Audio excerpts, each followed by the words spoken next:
March 2019. A five-star ballroom in Jumeirah blazed with crystal chandeliers and white roses. 200 guests raised champagne flutes as a young Filipina bride, radiant in silk and lace, danced with her Emirati groom. The celebration cost 400,000 dirhams, more money than she'd earned in 5 years of serving guests at Dubai hotels. Her mother wept with joy. Her sisters recorded every moment on their phones. But 11 days later, she vanished. No calls, no texts, no trace. When her family finally found answers, the truth was more devastating than anyone could have imagined. Was she ever truly safe, even on the happiest night of her life? Welcome to True Crime Journal HQ. Thanks to all our viewers and subscribers for your support. Stay with us for daily update on the most shocking true crime stories. Don't forget to like, share, and subscribe. Before we start, if you want to learn how to protect yourself from potential danger, then download your free ebook titled Safety for Women Over 40: Everyday Habits to Outsmart Criminals by clicking the link in the pinned comment. Christina Reyes grew up in a modest neighborhood in Cebu City, where the smell of street food mingled with salt air from the nearby port. Her mother, Rosa, worked double shifts as a seamstress to keep food on the table after Christina's father left when she was 7. They lived in a small apartment above a sari-sari store, where Christina would do her homework by candlelight during power outages. Despite their struggles, Rosa made sure her 3 daughters understood the value of education. Christina excelled in school, dreaming of becoming a teacher. She'd spend evenings helping her younger sisters with their studies, already acting like the protector she'd always been. But when Rosa fell ill during Christina's final year of college, everything changed. Medical bills piled up. Christina made a decision that thousands of Filipinos make every year. She would work abroad. She would sacrifice her own dreams so her family could survive. In January 2016, at 25 years old, Christina boarded a flight to Dubai with a hospitality contract and 15,000 pesos in her pocket. She landed at Terminal 3, overwhelmed by the glass and steel, the luxury cars in the parking lot, the women in designer abayas walking past her. Her first job was at a luxury hotel in downtown Dubai, steps away from Burj Khalifa. She worked the breakfast shift, serving wealthy guests who'd spend more on one meal than she earned in a month. The work was exhausting, 12-hour shifts, splitting tips with 5 other workers, living in a shared room in Dera with 3 other Filipinas. But Christina never complained. Every month, she'd send 3,000 dirhams back to Cebu. Rosa's medical treatments continued. Her sisters stayed in school. On her days off, she'd attend Mass at St. Mary's Catholic Church with other overseas Filipino workers, sharing meals and stories of home. By 2018, Christina had saved enough to help Rosa open a small tailoring business. She video-called home every single day at 9 p.m. Dubai time, 6 p.m. in Cebu. Rosa would show her the orders coming in, the fabrics she'd purchased. Christina's sacrifice was working. Then in August 2018, Faisal Al-Muhairi walked into the hotel restaurant. He was different from the usual guests, always polite, asking her name, leaving generous tips. Faisal was 35, well-dressed, driving a white Land Cruiser. He told Christina he owned import-export businesses across the Emirates. He started requesting her section specifically. After 3 weeks, he asked for her phone number. Christina hesitated. Hotel policy discouraged fraternizing with guests, but he was persistent, charming. He took her to dinner at Marina Walk, bought her perfume from Paris Gallery, spoke about taking her to Abu Dhabi's Sheikh Zayed Mosque. Within 2 months, he was talking about marriage. He'd met her Filipina friends, seemed respectful of her Catholic faith, promised Rosa he'd take care of her daughter. The red flags were there. He never introduced her to his family, avoided questions about his business, checked her phone occasionally. But Christina dismissed them. This was her chance at a better life. Have you or someone you know ever moved to Dubai for a better life? What was that experience like? December 2018. Faisal took Christina to Kite Beach at sunset. The Burj Al Arab glowed pink against the darkening sky. He got down on one knee and opened a velvet box containing a 2-carat diamond ring. worth more than Christina's entire year's salary. She called Rosa immediately, crying with happiness. "Mama, he proposed. I'm getting married." Back in Cebu, Rosa gathered the neighbors to celebrate. Her daughter, who'd sacrificed everything, was finally getting her fairy tale. But during their nightly video calls over the following weeks, Rosa noticed something. Christina's smile didn't quite reach her eyes anymore. She'd pause before answering simple questions. When Rosa asked about meeting Faisal's family, Christina would change the subject quickly. "Just wedding stress, Mama," Christina would say, laughing it off. "There's so much to plan." Rosa wanted to believe her. She desperately wanted to believe her. Faisal insisted on handling everything. The venue, a ballroom at a 5-star hotel overlooking the Arabian Gulf. The budget, 400,000 dirhams. Christina tried to suggest something smaller, more affordable, but Faisal wouldn't hear it. "You deserve the best," he'd say. "Let me give you the wedding every woman dreams of." He booked flights for Rosa and Christina's 2 sisters. Business class. When they landed in Dubai in early March 2019, Christina met them at the airport in a car Faisal had sent. Rosa barely recognized her daughter. Designer clothes, expensive jewelry, professional makeup. At the hotel, Rosa and the girls were given a suite. They couldn't believe it. The marble bathroom was bigger than their entire apartment in Cebu. That night, as they unpacked, Rosa tried to talk to Christina alone. "Anak, are you happy? Really happy?" Christina's eyes filled with tears for just a moment. Then she blinked them away. "Of course, Mama. Why wouldn't I be? Look at all this. Faisal loves me. He takes care of everything." Everything. Rosa would remember that word later. How Faisal controlled everything. Where they went. Who Christina spoke to. How she spent her time. But the wedding was in 3 days. It was too late to ask harder questions. March 15th, 2019. The ballroom transformed into something from a magazine. 200 guests, towers of white roses, champagne flowing endlessly. Christina wore a custom gown that cost 35,000 dirhams. Faisal wore a traditional Emirati kandura for the ceremony, then changed into a tailored suit. Rosa watched her daughter dance, watched her cut the cake, watched her pose for hundreds of photos. In every video from that night, Christina is smiling, laughing, glowing. 3 weeks later, she would be dead in the desert. But the celebration masked a reality that Christina's family would only discover when it was far too late. A reality that would shatter Rosa's world and expose a predator who'd been hiding in plain sight all along. The first call came 2 days after the wedding. Christina sounded tired but happy. "Married life is wonderful, Mama. Faisal's taking good care of me." 3 days later, another call, this time shorter. Christina spoke quietly, as if someone might overhear. By the second week, the daily 9 p.m. calls Rosa had relied on for 3 years became irregular. Sometimes Christina would call at midnight, sometimes not at all for 2 days. When they did speak, Christina's voice had changed. Flat, measured. She'd give one-word answers to Rosa's questions. "Are you eating well?" "Yes." "Have you met Faisal's family?" "Not yet." "When are you coming back to work?" "Faisal wants me to stay home." The excuses started piling up. She was busy settling into the apartment. Faisal's relatives kept visiting. Her phone was always charging. She'd call back later, but she wouldn't. Rosa's friends told her to relax. "Give the girl space. She's a newlywed. She's adjusting." In Filipino culture, you don't interfere with a married daughter's new life. You trust she knows what she's doing. But Rosa's instincts screamed otherwise. She'd raised Christina.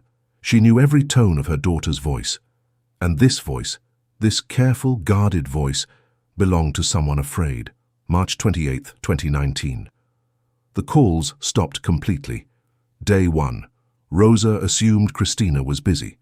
Day 3. She started texting. No response. Day 5. She called 15 times, straight to voicemail. By day 7, Rosa couldn't sleep. She contacted Christina's former colleagues at the hotel. "Have you seen her?" None of them had. Christina hadn't returned to work after the wedding. Faisal had told the hotel she was resigning, but she'd never collected her final paycheck or her security deposit. On day 9, Rosa found Faisal's number in her phone records and called it. Her hands shook as it rang. A woman answered. "Hello? I'm looking for my daughter, Christina Reyes. She married Faisal.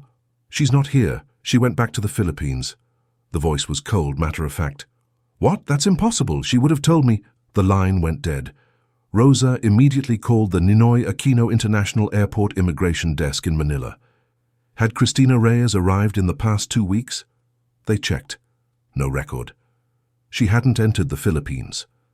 Someone was lying, and her daughter was missing. Rosa knew. Every mother knows. She contacted Christina's roommate in Dira, a fellow Filipina named Janet. "Can you check if Christina's things are still there?" Janet called back within an hour, her voice shaking. "Rosa, everything's here. Her passport, her clothes, the shoes she wore to church, even her wedding dress, it's hanging in the closet, still in the garment bag." Rosa's blood went cold. No one leaves the country without their passport. No one abandons their belongings. She called the Philippine consulate in Dubai that afternoon. The officer who answered listened carefully, then said something that changed everything. "Ma'am, we'll help you file a missing person report with Dubai police. But I need to tell you something. The name Faisal al-Muhairi. We've heard it before. What would you do if a loved one suddenly stopped communicating? How long would you wait before taking action? Where are you watching from? Drop your location in the comments below.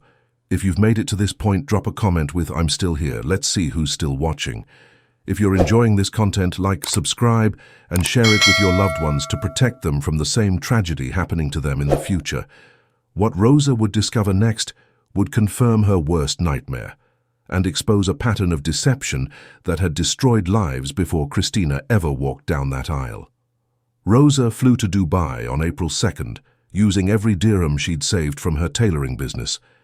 At the Philippine consulate on Al Wasl Road, she met with Vice Consul Maria Torres, bringing printouts of every unanswered text message, every failed call attempt.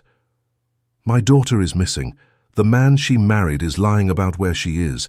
Please, you have to help me." Torres had seen cases like this before, too many of them. She picked up the phone immediately and contacted Dubai Police's Criminal Investigation Department. Within 48 hours, 2 detectives were assigned to Christina's case. They started with the basics, pulling Faisal's residence records, checking his visa status, reviewing his financial history. What they found made them move faster. Faisal al-Muhairi had no registered business in Dubai, no commercial license, no tax records. The addresses he'd listed on official documents didn't exist. His Land Cruiser was leased, 3 months behind on payments. His apartment in Business Bay was rented under someone else's name. The successful businessman was a ghost. Everything about him was constructed, false, designed to impress and deceive. And he had a history. The detectives accessed the complaint database. 2 names appeared, both attached to Faisal's identification number. Case 1, 2016. An Indonesian domestic worker named Siti reported harassment and financial abuse. She'd met Faisal at a shopping mall. He'd promised marriage, borrowed 20,000 dirhams from her, then vanished. She dropped the complaint after being threatened with deportation for leaving her sponsor's home without permission. Case 2, 2017. A Filipina nurse named Grace filed a report claiming Faisal had assaulted her during an argument about money. She withdrew the complaint within a week. The investigating officer's notes indicated she'd been pressured, though by whom the file didn't specify. Neither case went to trial. Both women eventually left the UAE. The system had failed them. Now detectives examined Faisal's financial records more carefully. The lavish wedding, funded by personal loans from 3 different banks, applications submitted just weeks before the ceremony. Total debt, 380,000 dirhams. He'd made 0 payments. His import-export business was registered to a shell company that existed only on paper. His bank account showed irregular cash deposits, never from legitimate sources. He had no assets, no property, no actual income. Faisal al-Muhairi was a predator with a method. Target foreign women working service jobs, women far from home, women with limited legal recourse, women desperate for stability. Romance them. Marry them if necessary, control their money. And when they resisted, when they tried to maintain independence or send funds home, silence them. The pattern was clear. The question now was, where was Christina? April 8, 2019, 24 days after Christina's last phone call, a Bedouin shepherd was moving his goats near the Al Ain border, roughly 150 kilometers from Dubai, when his dog started barking at something in a rocky wadi. He approached carefully. He found her body partially covered by sand and stones, hidden in a depression between two large rocks. Her wedding ring was still on her finger. Dubai police arrived within the hour. The forensic team worked through the blazing afternoon heat, documenting everything. The medical examiner's preliminary findings: blunt force trauma to the head and upper body, multiple impacts. Time of death: approximately 3 weeks prior, right around March 16th or 17th, just days after the wedding. When they arrested Faisal at his apartment that evening, he was packing a suitcase. A one-way ticket to Egypt sat on his desk, flight scheduled for the next morning. During interrogation, he eventually confessed. Christina had discovered he'd been accessing her bank account, the one she'd kept from her working days. She'd confronted him about the withdrawals. She'd told him she was still sending money to her mother, that it was her money, earned through her own labor. His response was rage. How dare she keep money from him? How dare she prioritize her family over his authority? In his mind, marriage meant ownership.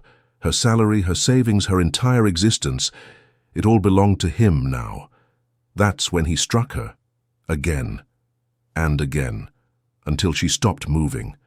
How can we better protect foreign workers in the UAE? What warning signs should families watch for? In that desolate stretch of desert, far from the glittering towers of Dubai, and even further from her family in Cebu, Christina Reyes's dream had become her tomb. The woman who'd sacrificed everything for her family's future had been murdered over the money she'd tried to send them, money she'd earned through years of exhausting work, money that was rightfully hers. Faisal al-Muhairi sat in the interrogation room at Dubai Police Headquarters, handcuffed, his carefully constructed persona crumbling. Lead Detective Mahmoud al-Rashid laid out the evidence piece by piece: the financial records, the witness statements from Christina's friends, the forensic analysis from the crime scene. At first, Faisal denied everything. Then he blamed Christina. She was disrespectful. She didn't understand her role as a wife. She kept secrets from me. The detective stared at him. You murdered her over money she earned herself. Faisal's response chilled everyone in the room. It wasn't her money anymore. She was my wife. The confession came hours later, after detectives presented cell tower data placing his phone near Al Ain on March 16th, the same day Christina had last been seen alive. He'd driven her out there under the pretense of showing her properties he claimed to own. When she confronted him about emptying her account, the argument escalated. What struck investigators most wasn't just the violence, it was the planning. After killing Christina, he'd returned to Dubai, called her mother pretending everything was normal, then had his girlfriend pose as a cousin to deflect Rosa's inquiries. Every move calculated, every lie rehearsed. The trial began in June 2019 at Dubai Criminal Court. Prosecutors presented a mountain of evidence. Bank statements showing Faisal had withdrawn 45,000 dirhams from Christina's account in the days after the wedding. Testimony from hotel colleagues who'd warned Christina about moving too fast. Phone records documenting her increasingly desperate attempts to contact her family. Forensic reports confirming cause of death. Most damaging were the testimonies from City and Grace, the two women who'd filed complaints against Faisal years earlier. They'd flown back to Dubai specifically to testify. City described how Faisal had love-bombed her, isolated her from friends, then vanished with her savings. Grace recounted the night he'd grabbed her by the throat when she refused to give him her ATM card. He told me I should be grateful he wanted to marry me, Grace said in court, her voice breaking. He said foreign workers like us should know our place. The defense attorney attempted to argue temporary insanity, cultural misunderstandings, provocation. None of it held weight against the evidence. The verdict came in August. Guilty of premeditated murder, fraud, and assault. The judge's statement was clear. This court will not tolerate violence against vulnerable members of our community. The defendant exploited his victim's trust, her hopes for a better future, and her isolation from family. Faisal al-Muhairi was sentenced to life imprisonment. No possibility of early release. But for Rosa Reyes, no sentence could bring her daughter back. Rosa had to identify Christina's body at the mortuary, a task no mother should endure. She collapsed when they pulled back the sheet. This wasn't supposed to happen. Christina was supposed to thrive in Dubai, send money home, eventually return triumphant. The Philippine consulate helped arrange repatriation. Christina's body was flown back to Cebu in a sealed casket. The funeral was held at the same church where she'd been baptized 28 years earlier. Hundreds attended, neighbors, former classmates, overseas workers who'd returned home. Rosa kept Christina's phone, still filled with unanswered messages. The wedding videos remained on her sister's devices, unwatched. No one could bear to see Christina's smile, knowing what came after.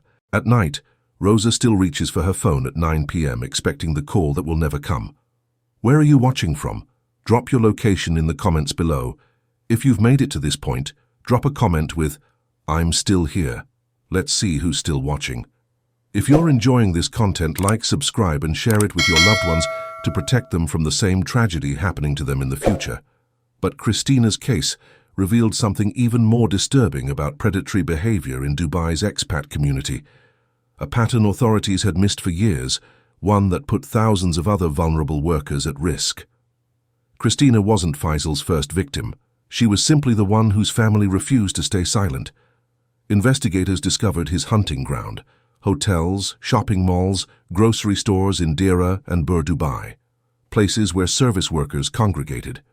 His targets shared identical profiles: foreign women aged 25-35, working hospitality or domestic jobs, sending money home, isolated from family, desperate for financial stability. The power dynamic made them perfect victims. As foreign workers on limited visas, they had minimal legal protections. Their residency depended on employment sponsors. Reporting abuse meant risking deportation. Many came from countries where challenging men, especially wealthy, local men, carried social consequences. Siti had dropped her complaint because her employer threatened to cancel her visa. Grace withdrew hers after Faisal's relatives warned she'd regret making trouble. The system wasn't designed to protect them. It was designed to keep them compliant, invisible, disposable. Fear kept them silent. Fear of losing their jobs. Fear of being sent home in disgrace. Fear of admitting they'd been fooled. In communities where remittances kept entire families afloat, admitting victimization felt like failure. Faisal understood this perfectly. He weaponized their vulnerability, their dreams, their isolation, and he nearly got away with it, because the system allowed men like him to operate with impunity.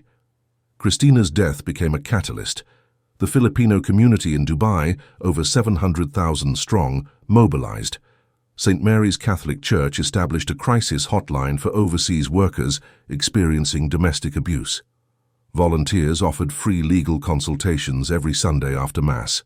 The Philippine Women's Association created workshops teaching warning signs of predatory relationships, love bombing, financial control, isolation tactics, rushed commitments. They distributed materials in Tagalog, printed on cards small enough to hide in a wallet. Major hotel chains implemented new protocols. HR departments began conducting welfare checks on employees who suddenly resigned after romantic relationships. Security teams received training on recognizing signs of coercion or trafficking. The Philippine Embassy expanded its consular services, assigning officers specifically to handle abuse cases.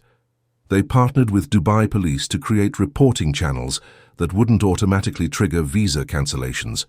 Most importantly, women started talking, sharing their stories, naming their abusers. The silence that had protected predators for years began to crack. Rosa Reyes became an advocate, speaking at community events despite her grief. "Don't let my daughter's death be meaningless," she'd say. If you see something wrong, speak up. If someone needs help, reach out. We have to protect each other. Are you part of the expat community in Dubai or elsewhere? What safety measures do you think should be in place? After Christina's case, psychologists and victim advocates identified patterns that appear in predatory relationships, especially targeting expat workers. Recognizing these signs could save your life. Whirlwind intensity. Faisal proposed after 8 months, but the real pressure came earlier. Within weeks he was discussing marriage, talking about futures, making grand promises. This love bombing, overwhelming someone with affection, gifts and attention, creates artificial intimacy. It rushes past the getting-to-know-you phase, where red flags become visible. Real love develops gradually. Predatory love demands immediate commitment. Expensive gifts with strings attached. The perfume, the dinners, the diamond ring, they weren't generosity. They were investments. Each gift created obligation, made Christina feel indebted, guilty about questioning him. If someone uses money to control your gratitude, that's manipulation, not love. Isolation tactics.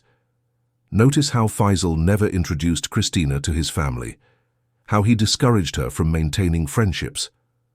Abusers separate victims from support systems deliberately. They want you dependent with nowhere to turn. Financial entitlement. The moment Faisal accessed Christina's bank account without permission, he violated her autonomy. His belief that marriage gave him rights to her earnings was a massive warning sign. Your money is yours, always. Partnership means discussion, not ownership. Inconsistencies in their story. Faisal's businesses that couldn't be verified. Addresses that didn't exist. Family members who never materialized. When someone's background doesn't add up, investigate. Ask questions. Verify claims.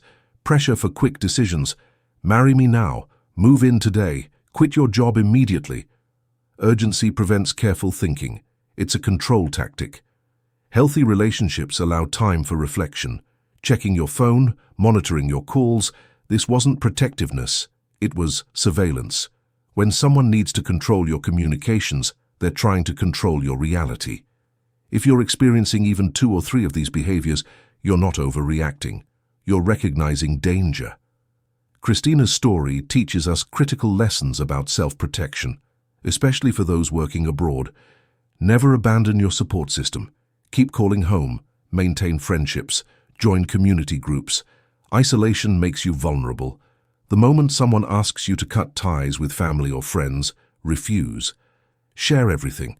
Give your family your partner's full name, phone number, workplace address, license plate number, and photograph.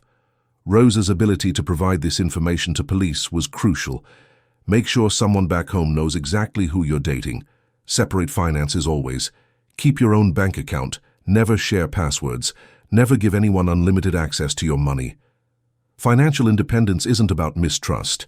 It's about survival. Trust your gut. Christina felt something was wrong. Her mother sensed it too. That instinct exists for a reason. If something feels off, it probably is. Don't dismiss your discomfort as paranoia. Know your rights. Contact your embassy. Get their emergency numbers.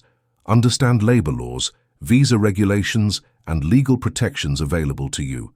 Knowledge is power. Document everything. Keep records of concerning behavior, screenshots, messages, financial transactions. Evidence matters. Your safety is more important than anyone's feelings, more important than cultural expectations, more important than not wanting to seem difficult. What advice would you give to someone in a similar situation? Share your thoughts in the comments. Your experience might save a life. Where are you watching from? Drop your location in the comments below. If you've made it to this point, drop a comment with, "I'm still here." Let's see who's still watching. If you're enjoying this content, like, subscribe, and share it with your loved ones to protect them from the same tragedy happening to them in the future. Rosa Reyes returned to Cebu a different woman. The mother who'd sent her daughter to Dubai with hope now lived with guilt that consumed her daily. "I should have asked harder questions," she tells anyone who'll listen. "I should have flown to Dubai the moment her voice changed on those calls. I should have trusted my instincts." Her tailoring business, the one Christina's remittances helped build, now funds her advocacy work. Rosa travels to provinces across the Philippines, speaking at pre-departure orientation seminars for overseas workers. She shows Christina's wedding photos, then tells the truth about what happened 11 days later.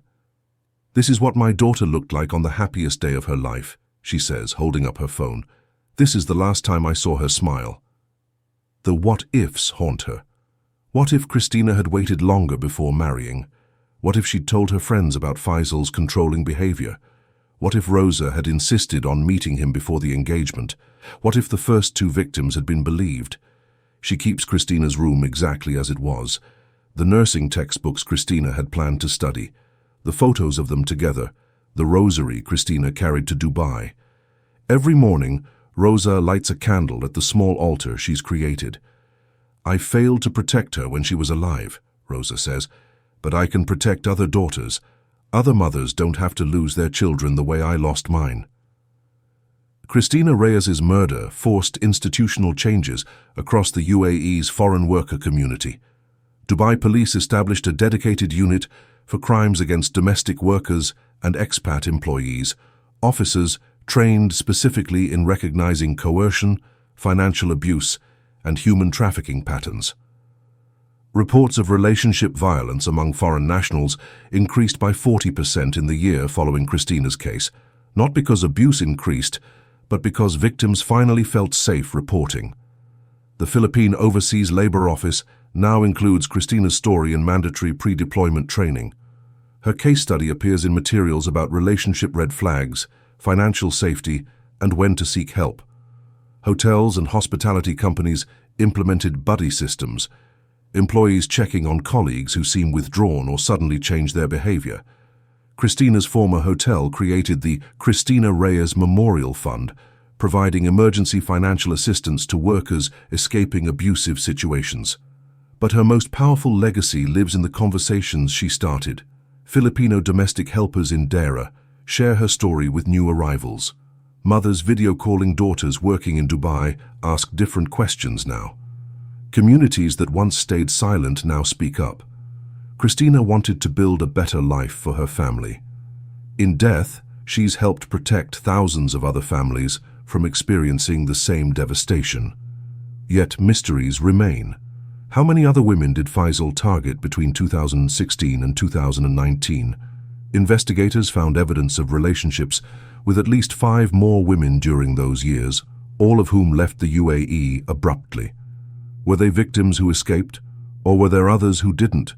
What made Faisal specifically target Filipino hospitality workers? Was it calculated, knowing they'd be vulnerable, isolated, desperate? Or was it opportunity? The 200 wedding guests, did any of them notice Christina's fear? Did anyone see the warning signs but stay silent out of politeness? How many people could have intervened but chose not to? And the most troubling question, why did the system fail City and Grace so completely that Faisal felt emboldened to continue? How many predators like him are still operating, protected by victims' fear and institutional indifference? And somewhere in Dubai tonight, another overseas worker is meeting someone who seems too good to be true. Someone charming, generous, making promises of a better future. Will they recognize the warning signs Christina missed?